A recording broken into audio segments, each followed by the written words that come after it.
One of my viewers donated these 3 broken Nintendo Switch Lites, so I decided if I can fix them in today's video, I'm gonna give them away to you. The person that donated these sent notes on what's wrong, so let's start with this one and see if we can figure out the liquid damage. So I'm gonna start out with a pH 00. I believe that's the size. Yep, that's the size we need. This is out of my iFixit ProTech toolkit. It's one of my favorite toolkits that iFixit makes. This video is sponsored by them, but I was using iFixit tools long before they sponsored my videos, just because they're that good. We're gonna go with a Y000.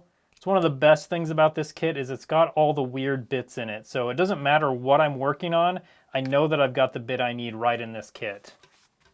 And then once I get the screws out, this ProTech toolkit has pry tools as well.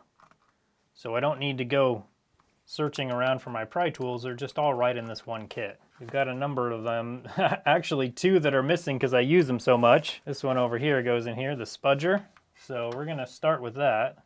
Got to get it over the headphone jack. Oh, and somebody's already broken this one. Okay, here we go. Let's have a look at the inside. Oh. Actually, not as bad as I thought it would be. That doesn't happen often. Somebody tried to super glue this back on. That's why that's still stuck on there. Okay. I think I see a little bit of liquid down in here, so let's get this metal plate off and see what we can find down inside there. And it looks like maybe some down in the bottom of this rear case as well. Okay, now let's see what it looks like inside. We definitely got some liquid down here. Okay, well, let's keep going and see what we find. Let's check out this ribbon cable. Ribbon cables are sometimes one of the worst places for liquid because the liquid gets caught between the cable and the pins and just sits in there. That cable looks good though, so I'm hopeful there. Get this battery disconnected. I see some corrosion on the battery connector. So I need to keep disassembling this because we need to look at the other side of the board and see what the other side of the board looks like. Another thing that's nice about these iFixit kits that have the cover that go over the bit set is it's got this grid on the back, so you have a place to keep all your screws separated. And we got some corrosion going on the heatsink. This is definitely a major worry. Got some pretty intense liquid damage around that connector, it looks like. But let's get this game slot and headphone connector removed next. And it doesn't look like this connector's too bad, which is nice. And we've got some corrosion around here and around here. Looks like the pins inside aren't too bad, but we might need to take a look at those later, assuming this is fixable. Now these pliers are what I always use for these connectors, at least since I found them. I found them recently on iFixit, and this is what I use exclusively for pulling out little connectors like this. They're so tiny at the tip that you can just grab right onto any connector, even these little small ones, and just pull it right out really easily without damage to any of the surrounding components. There's a ton of liquid damage down here. That's definitely worrisome. Okay, and now the board is free. It looks like none of the liquid got down here, which is good. Definitely have some up here, but hopefully that means the screen is okay. Okay, now let's flip this over and see how the back is. Some major liquid damage down here, but other than that, really doesn't look too bad. So I think what we need to do first is remove these shields and get it in the ultrasonic cleaner. And then we'll have a look at it after that and see how well it did and if there's anything else we need to address. And into the ultrasonic cleaner. There we go. Now while this is ultrasonicing, let's have a look at one of the other switches. At some point, the person that gave this to me fixed the busted Joy-Con, but now there's no signs of life. And this analog stick looks like it's like offset a little bit, so there's something definitely going on here. Looks like we're missing a few screws, but let's get this thing apart and see if we can figure out what's going on. When thinking about this one, given that there is like no signs of life, I feel like it's got to be like maybe a battery connector or maybe a bad battery or something like that. It seems weird that there's just nothing at all. So that's one of the things that I immediately think about is kind of starting at the main area for power, and that is the battery. So nothing immediately jumps out. And so far, so good. I don't see anything that looks weird. Let's see what the voltage is on the battery right now. Yeah, we got 0 volts. Sometimes when these drain to 0 volts, then there's nothing you can really do to get them to charge outside of getting a special battery charger that will kind of trickle charge it from 0. So I think I actually might try to do that first and see if that'll work. I had one right around here, but I don't remember where I put it. 12 seconds later. So unfortunately, I don't have the right kind of battery jump starter to fit this battery since it's only a 3-pin battery. So let's see if this is doing anything at all. Okay, we have 0.08 amps. I think what I'm going to do is actually just leave this on here for a long period of time and see if this battery will recover or not. And we just got this board out of the ultrasonic cleaner. It looks pretty good. We'll inspect it a little more later, but let's deal with this battery. So I've left this charging overnight. It's still charging at 0.08 amps, so I think we need to replace the battery. Unfortunately, I think I probably could fix this, but I don't have that little battery charger board made up for it. So I'm just going to hang on to this, and maybe at some point I will make one of those so I can charge up this battery. But for now, let's get it replaced so we can see if that will fix it. So to replace it, I'm going to remove this connector. So it's all disconnected. And then I'm going to come in with a little bottle of isopropyl alcohol and just put it under these edges right here. What this is going to do is this is going to loosen the adhesive. And the great thing is that you can get these, a little bottle just like this, right from iFixit. So you can go to ifixit.com/TronicsFix and then just search in their tools section. Sometimes they have complete battery kits that will have this in it. Other times you have to buy it separately. But that'll loosen up the adhesive, so I'm just going to come and pry up very gently. And don't use, I probably shouldn't use a metal tool on this. That's a bad example. I'm being a bad example to you guys. So just come in with a plastic pry tool. And as I go, I'm just going to add more isopropyl alcohol. And that's just going to keep loosening that adhesive as we go. And the great thing about it is even after we do this, once this isopropyl alcohol has dried and evaporated, then the adhesive still works. Generally speaking, that's not always the case.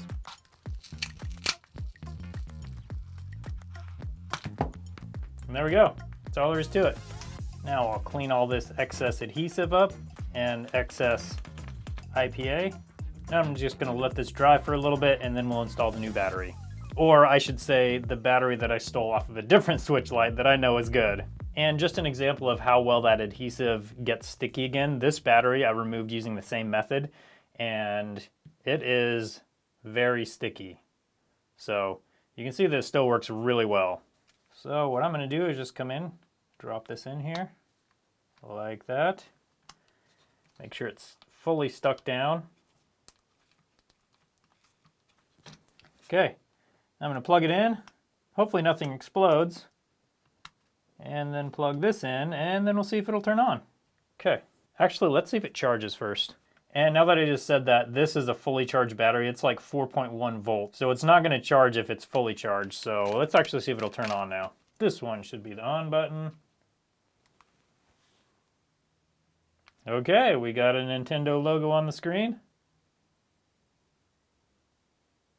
An error has occurred. Oh, this is not good. 2101-0001. So this could be just a matter of restarting the console, or it could be a problem with the power management system. A lot of times the MT92 chip can cause this problem, but let's see what happens when we just try and restart it.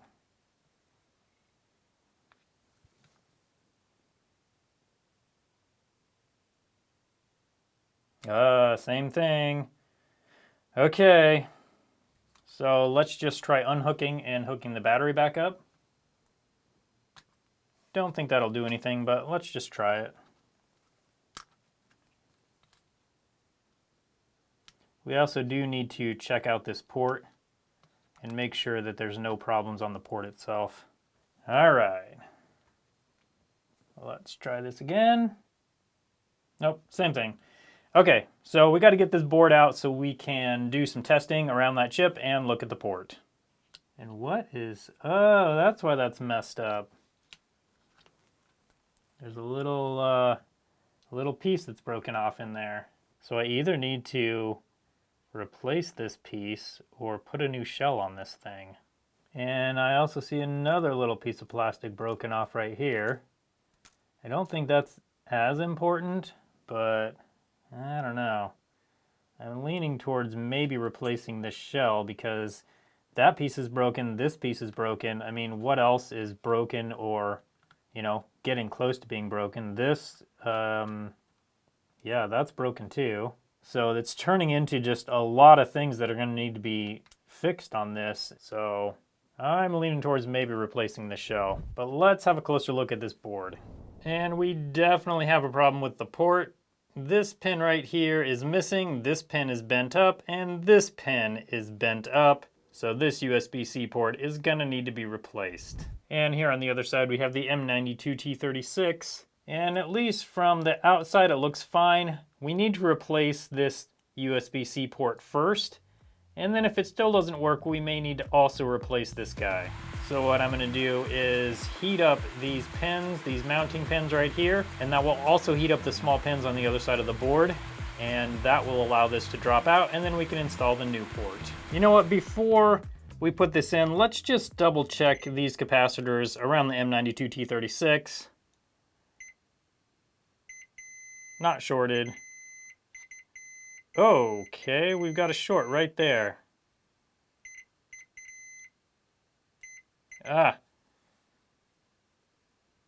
Need a better grip on my meter leads here. There we go. Okay, no short on those. No short there. No short there.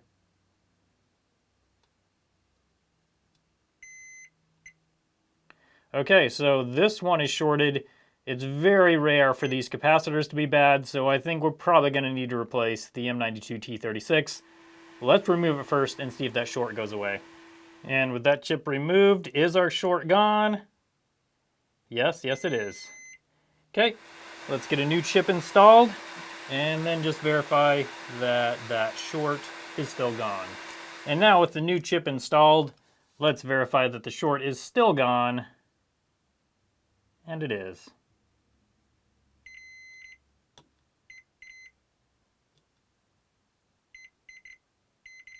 Okay, soldering looks good, the chip looks good. Let's get this thing installed back in a shell and see if it's gonna actually work now.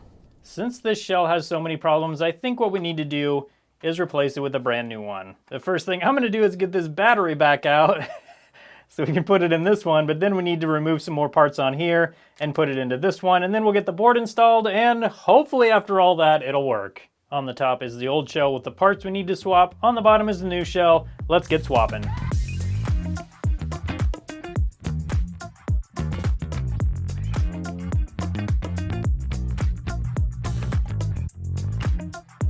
And after all this work, we definitely need to apply the perfect amount of thermal paste. There we go. Now we just have the heat pipe to put on and the back cover, then we can see if it works. Man, that cover looks nice. Oh, we gotta clean this screen. We can't have that. Ah, there we go. That is much better. Let's see if it turns on though. Think it's going to? After all of this, I sure hope it does. All repaired, new shell, come on. Okay, there we go, that's good, but is it gonna give us that error code? No, of course it's not gonna give us that error code. So this switch is all fixed up. Let's take a look at this one that I just got out of the ultrasonic cleaner and see how this one looks. But before we move on, let's make sure it charges. Yes, yes it does. Now let's move on. And taking a look at this board, this side looks really good. Everything cleaned up really nicely. Let's have a look at the other side, and this side, oh, what do we have over here? Why did that not clean very well? That's definitely an issue. Let's see what's going on here. I'm not sure why that wouldn't have cleaned up very well. Just some fairly heavy corrosion on this part right here. Okay, that looks pretty good. So other than that one little spot, this board cleaned up really well. I feel like we can probably just put this in and see if it's gonna work. Here we go. It looks like there's possibly some damage over here, so we might need to deal with that before we do too much on this thing. Let's see if it turns on. And definitely does not, but I think that's probably because of these issues we've got going on over here. So I'm going to get this thing taken apart over here, enough to see what's going on and if we've got a major problem over here. I think we probably do, but we'll find out real quick. This ribbon cable doesn't look good. And either does this one. Oh, wow. That's a major problems there. And yeah, we've got major issues right here. We'll clean that off in a second. I'm not sure there's even any pins left right there. Okay, okay.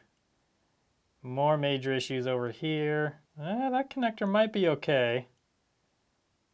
All right, let's clean these off real quick and have a better look at them. So let's check these pins. That one's still soldered, that one is not, that one is, and that one is. So this middle pin is not soldered at all. Let's check this connector. This one is not a good one. All right, and let's take a look. This pin is corroded. This pin, I can't actually tell. It looks like I think the end of this pin is just totally eaten away from corrosion. The end of this pin is sort of still there, but there's corrosion that goes all the way up there and has totally eaten the plating off of it, it looks like. That's definitely an issue. And then we might have an issue under there as well.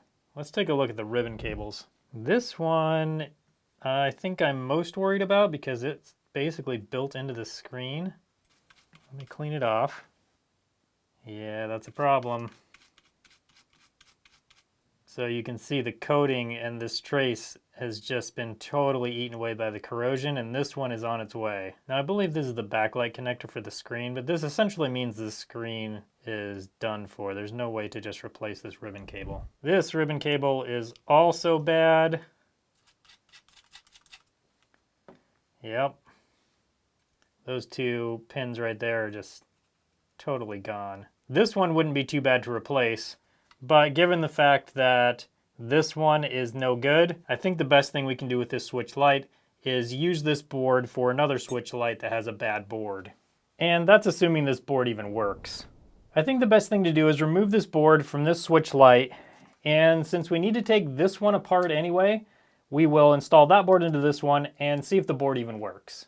So back apart we go. Just gonna take this board out real quick. Okay, now I'm gonna take this one apart. I'm not gonna show that whole process. You've seen that enough in this video. I'm just gonna have it apart. Then we'll put this board in it and see if this board works. All right, and out with the board this one came with. This one needs a new USB port. And in with the liquid damaged board. And again, just gonna put enough screws in to keep the board here so it doesn't flop around. And then I'll get all these ribbon cables installed, put in, whatever we want to call it. And we'll see if this will turn on. Okay, power button. Where is it?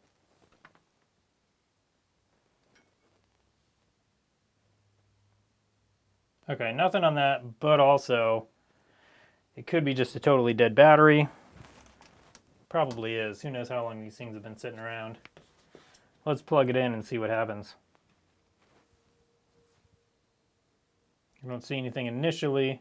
Let's get a charge meter and see if it shows that it's charging at all.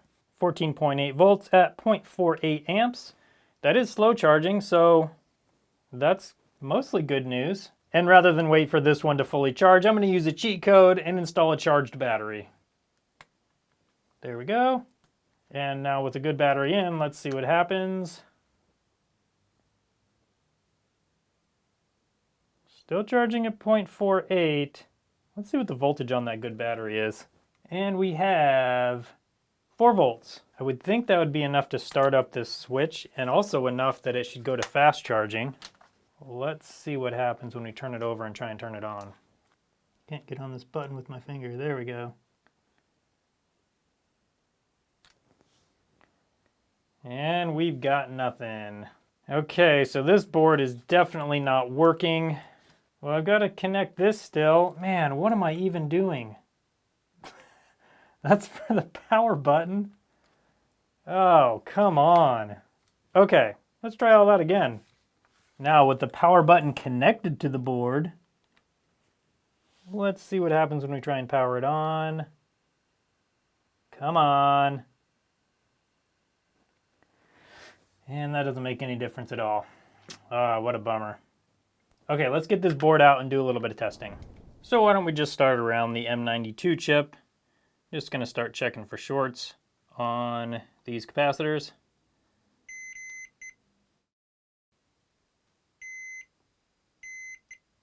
All those capacitors are fine. Let's check out these 2 large ones right here. Yep, fine.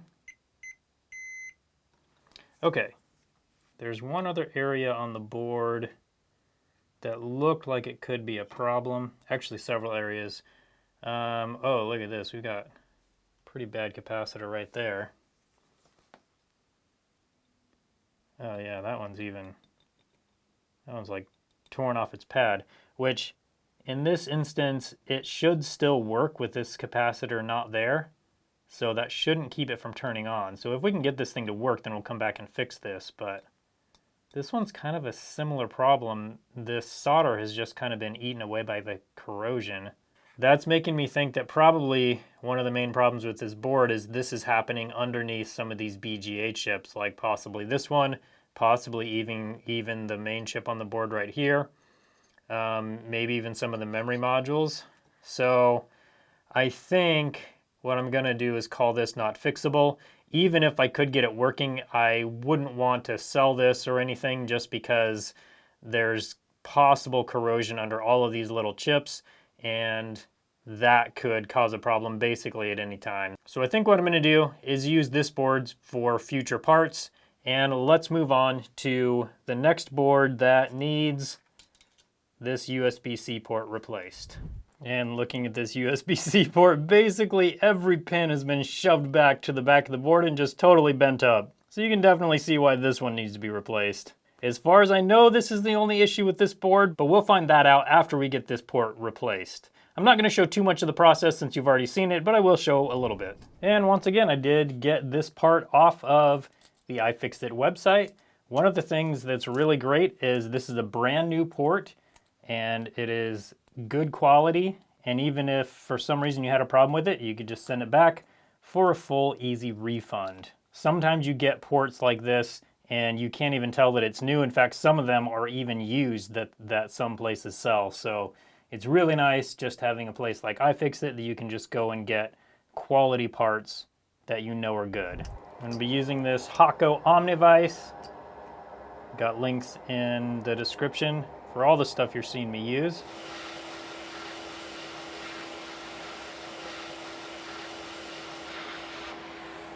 And that looks great from here. Let's get it under the microscope and inspect it. All right, and those pins look really good. Let's get this thing installed and see if it'll work now.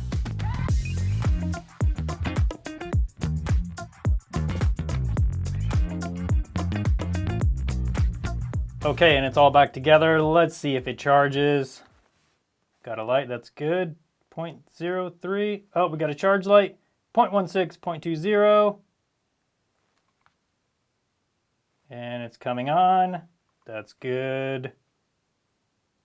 There we go, it charges, it turns on.